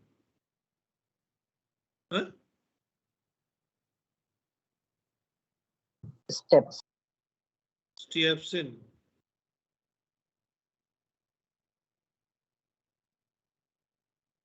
उसको स्टिएप्सिन बोला था, ठीक है ना? उसी तरह यहाँ पर इसका नाम क्या है? इसका नाम क्या है? अमाइलोप्सिन। तो ये जब काम करेगा तो जितना भी स्टार्च बचा होगा, कितना बचा था? 70%। वो अगर मोनोसेक्राइड में तोड़ देता है तो ठीक है, नहीं तो यहाँ तक तो तोड़ ही देगा, जो कि एक क्या है? डाइसेक्राइड है। अभी भी ये इतने छोटे नहीं हुए हैं कि वो आसानी से क्या हो जाए? टूट जाए।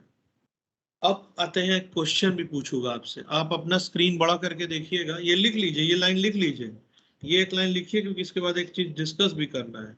ऐसा भी नहीं भागना, अब क्या करूं, खत्म ही नहीं हो रहा है। चैप्टर बनाया है कि क्या बनाया है लोग, या कि मैं ही धीरे पढ़ा रहा हूँ? बहुत धीरे पढ़ा रहा हूँ ना। चलो, अब लिख लिया होगा आई थिंक। इसमें ज्यादा, इससे ज्यादा टाइम तो नहीं लगता इसको लिखने में। अब रुक जाइए, एक मिनट देखिए जरा। एनसीईआरटी में भी ऐसे ही लिखा हुआ, मैंने भी बिल्कुल ऐसे ही लिखा है। यहाँ पर एक सवाल, क्वेश्चन भी पूछना है मुझे आपसे। हमने डीएनए आरएनए भी खाया है। डीएनए आरएनए खाया है तो वो किसमें? सेल था ना, तो सेल के अंदर डीएनए आरएनए था ना, था कि नहीं जी? है ना? तो डीएनए और आरएनए को तोड़ने वाले एंजाइम्स को बेसिकली बोलेंगे हम, इसको डीएनएज या फिर बोलेंगे आरएनएज। या फिर आप पढ़ेंगे बायोटेक्नोलॉजी, जो पढ़े हो, जैव प्रौद्योगिकी हिंदी में जो बच्चे पढ़े हैं, वहां पर आपने एक वर्ड यूज करते हो एंडोन्यूक्लिएज, याद है? वो एंडोन्यूक्लियस अंदर से तोड़ता है डीएनए को, लेकिन वो है तो सबके सब कैसे एंजाइम? कैसे एंजाइम? कलेक्टिवली क्या बोलेंगे? सबको कलेक्टिवली बोलेंगे न्यूक्लियस एंजाइम है वो, चाहे वो रेस्ट्रिक्शन एंजाइम है, डीएनएज है, आरएनएज है, न्यूक्लियस। न्यूक्लियस जब का असर दिखाएगा तो डीएनए और आरएनए का बिल्डिंग ब्लॉक क्या है? कौन सी चीज से पॉलीमराइज हुई थी? डीएनए और आरएनए कौन सी चीज से बनी थी? लो भैया, sugar plus nitrogenous base. Sugar plus nitrogen base से बनी थी। मैं छोड़ दूंगा पढ़ाना, मैं पढ़ाना छोड़ दूंगा, किसी को बोलूंगा 2 दिन में पढ़ा के सारा कोर्स खत्म कर दो इनका, ये पढ़ नहीं सकते हैं लोग। मैं पढ़ाना छोड़ दूंगा, तमाम टीचर है बोल दूंगा कि पढ़ा दीजिए सर, ये सब पढ़ेंगे पढ़ेंगे है नहीं, खत्म कर दीजिए, शांति हो जाएगी, लोगों का कोर्स खत्म हो गया है। कोर्स खत्म करने से सिलेक्शन होगा? डीएनए आरएनए किस चीज के बने होते हैं?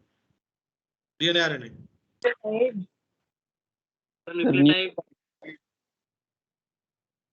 नाइट्रोजन बेस और शुगर के बने होते हैं। फॉस्फेट आयन कौन जोड़ेगा उसमें? मैं। न्यूक्लियोटाइड्स के बने होते हैं। तो जब डीएनए और आरएनए पे असर दिखा बेटा, किस चीज का?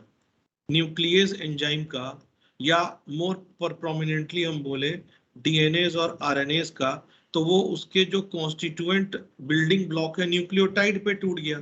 तो मैं आपसे जानना चाह रहा हूं यहाँ पर कि न्यूक्लियस एंजाइम ने कौन से बॉन्ड तोड़े? कौन से बॉन्ड तोड़े? फॉस्फोडाइस्टर।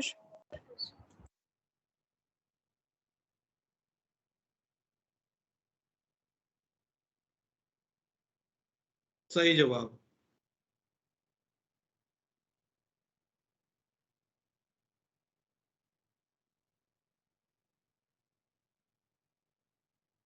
ठीक है ना, फॉस्फोडाइस्टर बॉन्ड को तोड़िए। ठीक है, हो गया। अब एनसीईआरटी ने क्या किया है, यहां पर कोई एंजाइम नहीं लिखा है, यहां पर कोई एंजाइम नहीं लिखा है, फिर उसने इसके कंस्टिट्यूएंट ये दोनों होते हैं, एनसीईआरटी ने ऑल द फॉस्फेट आयन भी नहीं लिखा है, मैंने लिख दिया है, ठीक है। तो क्यों नहीं लिखा है, अगला सवाल मेरा ये है कि यहाँ बिना एंजाइम के कैसे उसने तोड़ दिया।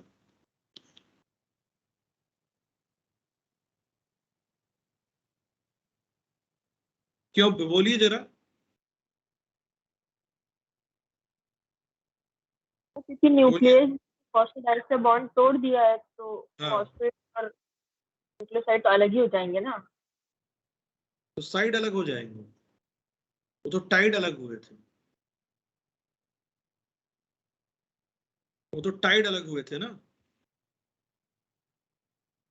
लेकिन आप सही जगह पहुंच गई हो बेटा, क्योंकि बेटा ये भी जो है फॉस्फेट बॉन्ड तोड़ा था ना, तो ये टूटा था। और बच्चा इसके बीच भी तो एस्टर बॉन्ड था ना, यहाँ भी एस्टर बॉन्ड था बेटा, और दो न्यूक्लियोटाइडों के बीच भी क्या था, दो न्यूक्लियोटाइडों के बीच भी क्या था, एस्टर बॉन्ड था। तो बच्चा आप सही जगह पहुंच चुकी थी, ठीक है, कि इसने एस्टर बॉन्ड तोड़ा तो न्यूक्लियोटाइड्स अलग हुए। एक न्यूक्लियोटाइड में फॉस्फेट बॉन्ड होता है, शुगर होती है, नाइट्रोजन बेस होता है, तो ये इस बॉन्ड को भी तो तोड़ सकता है ना, इसलिए न्यूक्लियोसाइड और फॉस्फेट अलग हो जाएंगे।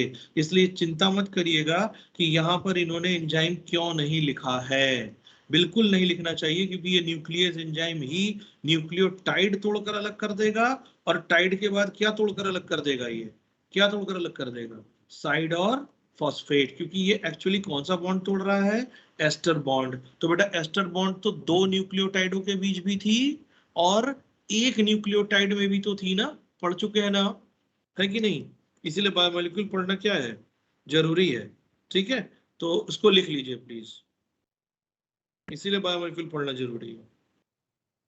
इधर भी लोग परेशान करते हैं ट्रांसफर के लिए, हम मतलब मुझे नहीं समझ में आ रहा, ट्रांसफर करवा दीजिए मेरा, हमको कह रहे हैं रसीद भेजे मेरे को, क्या मैं ट्रांसफर करवा दूं रसीद में, जूलॉजी कौन पढ़ा है, परेशान कर रखा भैया, हम पढ़ा भी नहीं पा रहा हूँ शांति से मैं। लिखा बच्चा आप लोगों ने, आगे Yes, चलो। sir. अब क्या किया हूँ बेटा, मैंने बोला था ना कि दोनों का एक्शन क्या होता है बेटा, इसका एक्शन और सक्कस सेंट्रिकस का एक्शन साथ ही साथ चल रहा होता है। लेकिन बेटा पढ़ते समय तो हमें अलग अलग ही पढ़ना पड़ेगा, तो जब तक छोटे मॉलिक्यूल नहीं बन जाएंगे तब तक आपको ध्यान रखना है कि ये एब्जॉर्ब नहीं होगा, बड़ी आंत में जाएगा और लार्ज इंटेस्टाइन में जाने के बाद एनारोबिक ब्रेकडाउन होगा। अब मेरी अगली हेडिंग है ड्यू टू क्या, ड्यू टू सक्कस एंटेरिकस और व्हाट, इंटेस्टाइनल जूस। कोई मुझे बताएगा एनसीईआरटी ने क्या लिखा था कि सक्कस एंटेरिकस जो है, सक्कस एंटेरिकस जो है वो किस किस ग्लैंड के सिक्रीशन से मिलके बनता है, किस किस ग्लैंड के सिक्रीशन से मिलके बनता है, मैंने बताया। हाँ वेरी गुड वेरी गुड, अब तुम लोग आए हो फॉर्म में 4 बार चिल्लाने के बाद। एक्चुअली लोग परेशान भी तो कर रहे हैं ना मुझे इधर पे, अब आए हो फॉर्म में, वेरी गुड। तो देखिए बेटा हमारा जो प्रोटीन था वो 2 हालात तक पहुंच चुके थे, एक तो कुछ मेरे रह गए थे, अभी भी रह गए थे मेरे, अभी भी कुछ क्या छोटे प्रोटीन, प्रोटियोसेस एंड क्या पेप्टोन्स, लेकिन तुम लोग सवाल लगाओ बेटा। और दूसरे रह गए थे कौन से, दूसरे रह गए थे कौन से, डाई पेप्टाइड्स। तो अब मेरे पास जो इंटेस्टाइनल जूस है उसमें देखो, ये देखो मैंने स्क्रीन को स्थिर किया है और यहाँ भी इसलिए मैंने यहाँ पर इन दोनों को ले लिया, पेप्टोन्स एंड प्रोटियोसेस लिया है, इन दोनों को लिया है। और साथ ही जो यहाँ पर लिखा मैंने क्या डाई पेप्टाइड्स, इरेप्सिन लिखा है, डाई पेप्टाइडेज एंजाइम का नाम लिखा है, मॉलिक्यूल का नाम लिखा हूँ डाई पेप्टाइड और एंजाइम का नाम लिखा हूँ डाई पेप्टाइडेज, पीएच बार बार लिख दे रहा हूँ। फाइनली ये बन जाएगी एमिनो एसिड, तो एब्जॉर्ब हो जाएगी। अगर नहीं होगी एमिनो एसिड तो फिर ये जाएगा बड़ी आंत में और वहां एनारोबिक ब्रेकडाउन होगा। याद है किसी को क्या बोला था मैंने एनारोबिक ब्रेकडाउन ऑफ प्रोटीन को, Putrefaction. हाँ प्यूट्रिफेक्शन या प्यूट्रिफिकेशन, वेरी गुड।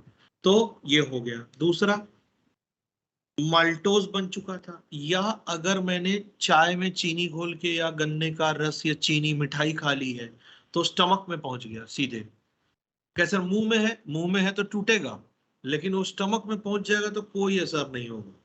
अब उस पर असर होगा सीधे स्मॉल इंटेस्टाइन में जाके। यहाँ पर डाइसैक्राइडेजेस, माल्टोज को तोड़ने के लिए माल्टेज, ये सब एनसीईआरटी में लिखा हुआ है, आप चाहो तो उसी में खिचपिच कर सकते हो। बेटर है कॉपी में लिख रहे हो तो एक जगह, क्योंकि अब मुझे बहुत नहीं लिखाना है, 2-3 चीजें फिर भी पढ़ानी है अभी भी। माल्टेज, सुक्रेज, लैक्टेज, और फाइनली आपको बायोमोलिक्यूल में पढ़ा चुका हूं, माल्टोज किन 2 मॉलिक्यूल्स का बना रहता है, बताइए। माल्टोज किन 2 मॉलिक्यूल्स का बना रहता है? लो भैया, इतना टाइम लग रहा बताने में। माल्टोज किस मॉलिक्यूल का बना रहता है? तो ग्लूकोज। ग्लूकोज तो कोई भी बता देगा, वो तो लिखा हुआ है। Alpha D glucose, alpha D glucose. Sucrose पढ़ाया था, ग्लूकोज फ्रक्टोज, ठीक है ना। Alpha glucose, beta fructose, lactose जो है बीटा बीटा गैलेक्टोज। अगर ये मोनोसेक्राइड्स बन गए हैं तो ये अब्जॉर्ब हो जाएंगे। बल्कि मैंने आपको ये भी बताया था कि अगर मैंने मोनोसेक्राइड ही खाए हैं, जैसे फल खाया है या फल का जूस पिया है, उसमें अगर मोनोसेक्राइड है तो वो डायरेक्टली अब्जॉर्ब स्टमक से ही शुरू हो जाता है। ठीक है, आप चाहो तो इसको लिख सकते हो। इधर मैंने अमीनो पेप्टाइडेज लिखा है कि ये भी इंटेस्टाइन में एंजाइम होती है। ये किधर से बॉन्ड तोड़ रहा है पेप्टाइड का, दिख रहा है। इसको भी हम क्या बोलते हैं? एक्सोपेप्टाइडेज। क्यों बोलते हैं? क्योंकि ये भी एक किनारे किनारे से निकालेगा, लेकिन किस ग्रुप के तरफ से? अमीनो ग्रुप, एन टर्मिनल जिधर होगा। तो आप चाहो तो ये भी लिख सकते हो। ये लिख डालिए तो जरा, लिखने के बाद बोलिए कि सर डन, लिखने के बाद बोलिए डन।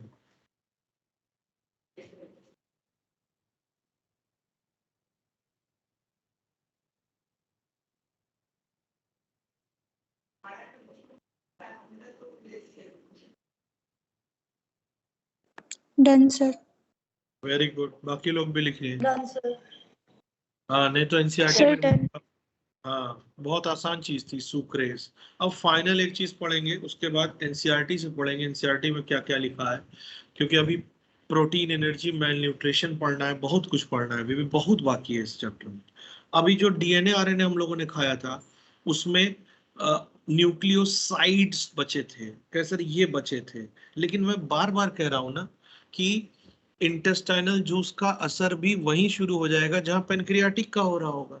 इसलिए फिर से मैंने यहाँ न्यूक्लियोटाइड लिया है। आप ये मत बोलिएगा कि सर फिर क्यों टाइड ले लिया आपने यहाँ पर।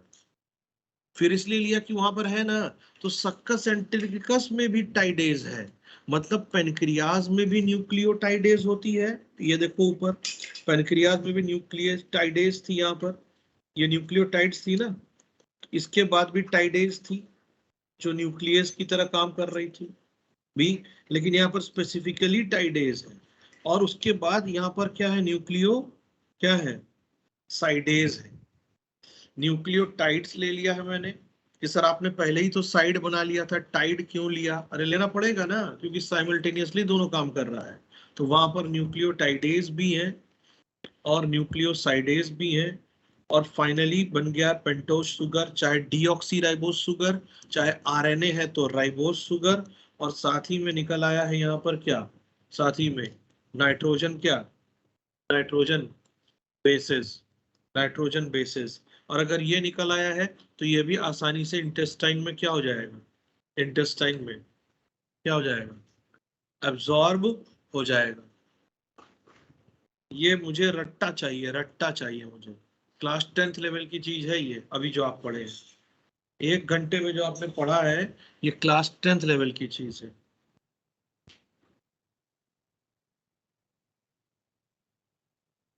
ये क्लास 10th लेवल की चीज है। डन। हो गया। अब जब हम एनसीईआरटी में एब्जॉर्प्शन पे पहुंचते हैं तो हमारा दिमाग घूम जाता है। आप पढ़े हो एक्टिव ट्रांसपोर्ट, बाकी बच्चे लिख पाए? एक ही बच्चा बोला डन, एक ही बच्चा बोला। ये सारी घटनाएं हमारी बॉडी में कहाँ तक पूरी हो जाएगी? ब्रेन तक की स्पाइनल कॉर्ड तक? कहाँ तक पूरी हो जाएगी ये सारी घटना? वेरी गुड, बहुत बढ़िया, ड्यूडेनम तक हो जाएगी। इसके बाद एनसीईआरटी ने ऐसा लिखा है, आप पैसिव ट्रांसपोर्ट जानते हो? पैसिव कैसे होता है? कैसे होता है? High Diffusion concentration requirement of energy. that is from higher concentration to क्या? Lower. Lower. Without expense of energy, और इसकी रफ्तार relatively क्या रहती है? रफ्तार relatively slow रहती है। जबकि एक्टिव कैसे होता है? एक्टिव कैसे होता है? Low concentration against concentration gradient, ये ज्यादा सही वर्ड है, एंड यूज ऑफ एटीपी, ये सब आप जानते हैं। देखो यहाँ पर एक चीज एनसीईआरटी के बाहर क्या याद करना है, पढ़ोगे तो पागल हो जाओगे। एनसीईआरटी ने कैसे लिखा है मैं आपको दिखा भी सकता हूँ, दिखा भी दूंगा, लेकिन टाइम बहुत ज्यादा चला गया इस चैप्टर में, क्वेश्चन आते नहीं है। यहाँ पर देखो पहले जितना दिखा रहा हूँ नीचे वाला मत देखना, नहीं तो धोखा हो जाएगा नीचे वाला देखोगे तो, इसलिए रुक जाओ, पहले मैं इसको छुपा देता हूँ, नहीं तो आप क्या करोगे, नीचे बोल दिया हूँ ना तो आप पहले नीचे ही देखना शुरू कर दोगे और आपका ध्यान जो है गड़बड़ चल जाएगा, फिर समझ नहीं पाओगे। पहले तो हम एनसीईआरटी देखते हैं कि कैसे लिखा है। जो बातें एनसीईआरटी में लिखी हैं उसको मैंने काले रंग से लिखा है, जिसको मैंने जोड़ा है उसको मैंने रंग बदल के लिखा है। दिख रहा है, मैंने यहाँ काले रंग से 3 स्टेटमेंट लिखे हैं, 3 भाषाएं वाक्य लिखी है। एक ये लिखा है, एक ये लिखा है मैंने, एक ये लिखा है मैंने। पहली बात तो ये कहते हैं क्लोराइड आयन का तो मुझे समझ में आता है, कुछ एमिनो एसिड का, ग्लूकोज का तो मुझे नहीं समझ में आता है कि स्टमक में कहाँ पर होता है ऐसा। अच्छा पहले से एरो था, कोई बात नहीं। एक बार तो वो लिखते हैं, एक बच्चा कहता है सर हम आंसर क्या लगाएंगे, मैं तो बोल रहा हूँ एनसीईआरटी रट्टा रखो, यही आंसर लगाना है।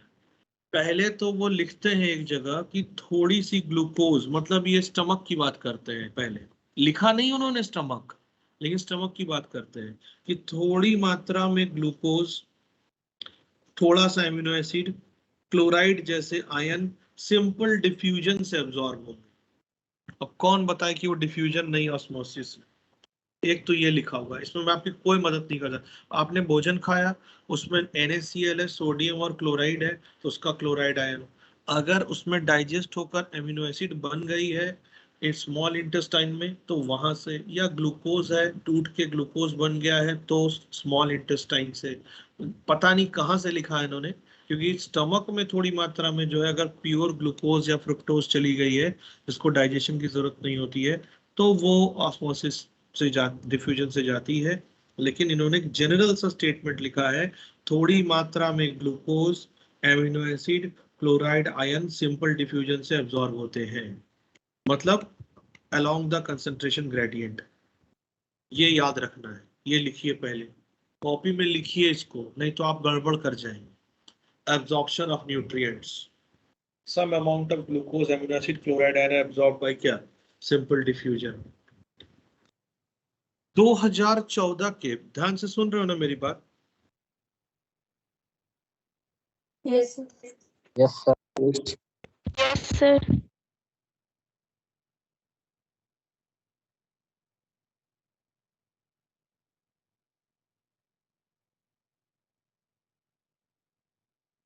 एक मिनट रुक जाओ,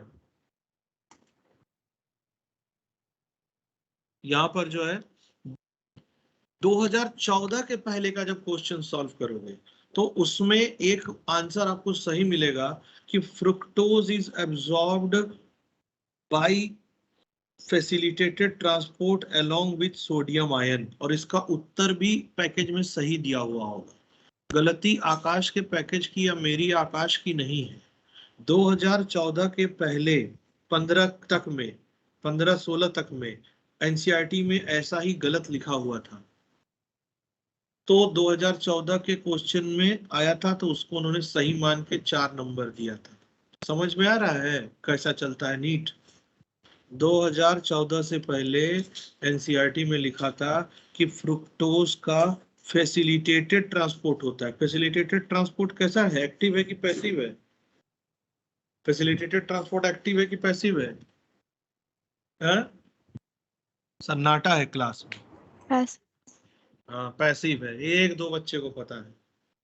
करेक्ट, पैसिव है, और इसमें किसी आयन का कोई रोल नहीं होता है, लेकिन पहले गलत लिखा हुआ था। और फ्रुक्टोज का सच में फैसिलिटेटेड ट्रांसपोर्ट होता है। अब एनसीईआरटी ने उसको हटा दिया है, इसीलिए एनसीईआरटी वाला मसला तो मैंने काले में लिखा है, लेकिन मैंने फ्रुक्टोज को लिखा है कि मेरे बच्चों को पता रहना चाहिए कि fructose is absorb by facilitated transport. हाँ पैसिव होता है, लेकिन उसमें कौन मदद करते हैं, इसीलिए उसको सुगमता वाला ट्रांसपोर्ट बोला गया है। कौन मदद करते हैं, पढ़े होगे। अगर हमने नहीं पढ़ा है तो बॉटनी टीचर पढ़ाएंगे आप, कि उसको हम फैसिलिटेटेड ट्रांसपोर्ट बोलते हैं। लिखा हुआ था 2014 से पहले कि फ्रुक्टोज जो है facilitated transport along with which ion, कौन सा आयन, सोडियम। तो अगर आपका अभी का जो मैं पढ़ा रहा हूं इससे वो मैच नहीं करेगा तो मेरे को बोलिएगा मत कि सर आपने तो ये पढ़ाया था, क्वेश्चन में तो ये दिया हुआ है, इसका डाउट क्लियर कराइए। तो डाउट तो मैं अभी ही क्लियर कर दिया कि उस समय एनसीईआरटी में गलत था। अब दूसरा वाक्य एनसीईआरटी वाले क्या लिखते हैं कि थोड़ी मात्रा में ग्लूकोज कुछ एमिनो एसिड फैसिलिटेटेड ट्रांसपोर्ट द्वारा भी अब्सॉर्ब होते हैं, जिसमें मैंने ये जोड़ दिया है कि फ्रुक्टोज भी फैसिलिटेटेड ट्रांसपोर्ट से अब्सॉर्ब होते हैं। इसको लिखिए जरा, अलोंग विथ क्या, with the help of what, किसकी सहायता से, कैरियर प्रोटीन्स, कैरियर प्रोटीन की सहायता से। लिखिए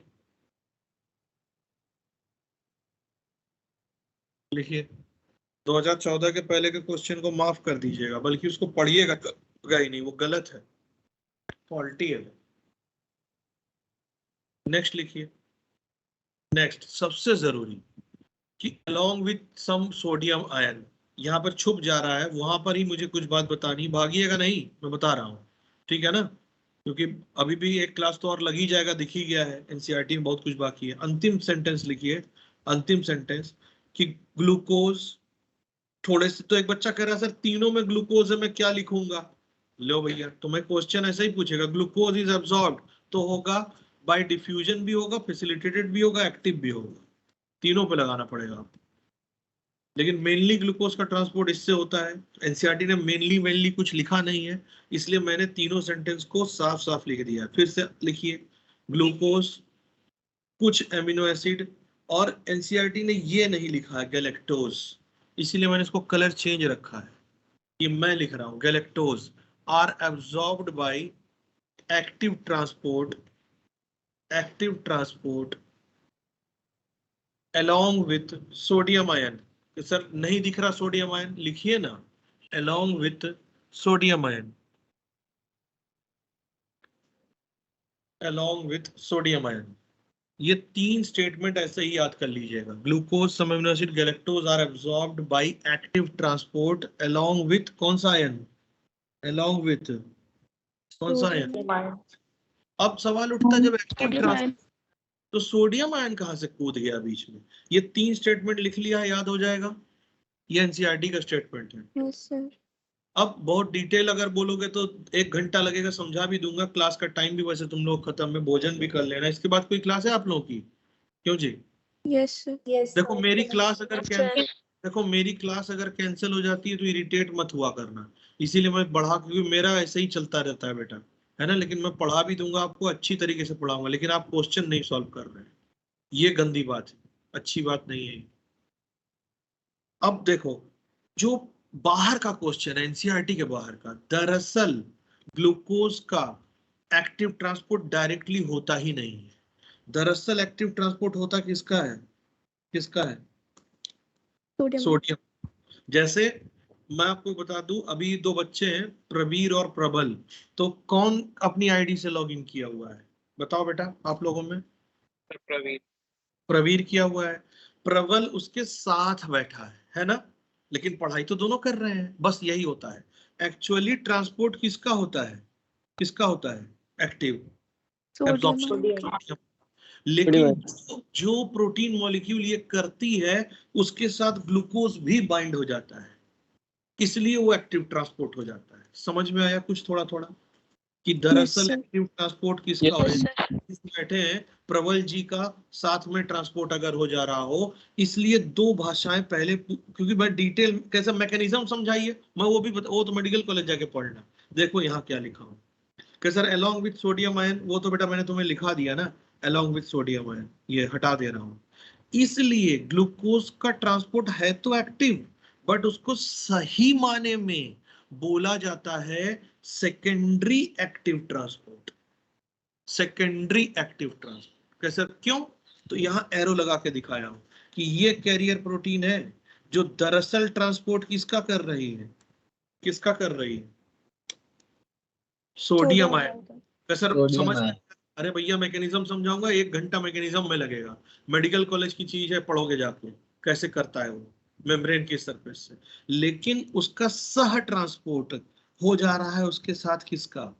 तो ये 2 शब्द याद रखना है कि ग्लूकोज इज को transported along with sodium ion actively, hence the transport या एब्जॉर्प्शन ऑफ ग्लूकोज और is also known as secondary active transport। इतनी लंबी भाषा लिखने से अच्छा है जैसे मैं टेक्निकली लिखा हूं कि यहाँ पर मैंने एक मॉलिक्यूल का कॉम्प्लेक्स बनाया है जिसमें 3 चीजें दिख रही हैं।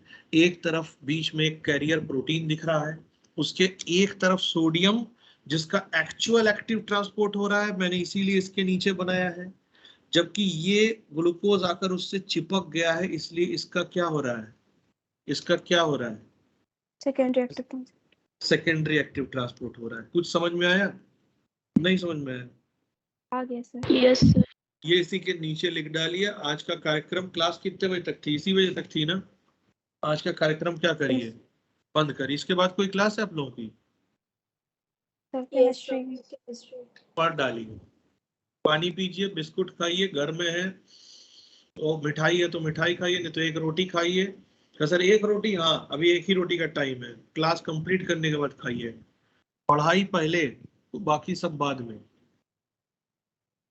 पढ़ाई पहले बाकी सब बाद में। मुझे लगता है ये क्लियर हो गया सारे बच्चों को, को ट्रांसपोर्ट, सेकेंडरी ट्रांसपोर्ट ग्लूकोज का, क्योंकि एक्चुअल ट्रांसपोर्ट तो वहाँ, बाकी मैकेनिज्म आप पढ़ोगे मेडिकल कॉलेज में, फिजियोलॉजी किताब में समझ में आ जाएगा, बहुत आसान है, पढ़ते ही याद आ जाएगा। अच्छा सर ने बताया था, लेकिन थोड़ा ही सा बताया था सर। अभी इसके बाद बहुत कुछ बच गया, लिख लिया सारे बच्चों ने।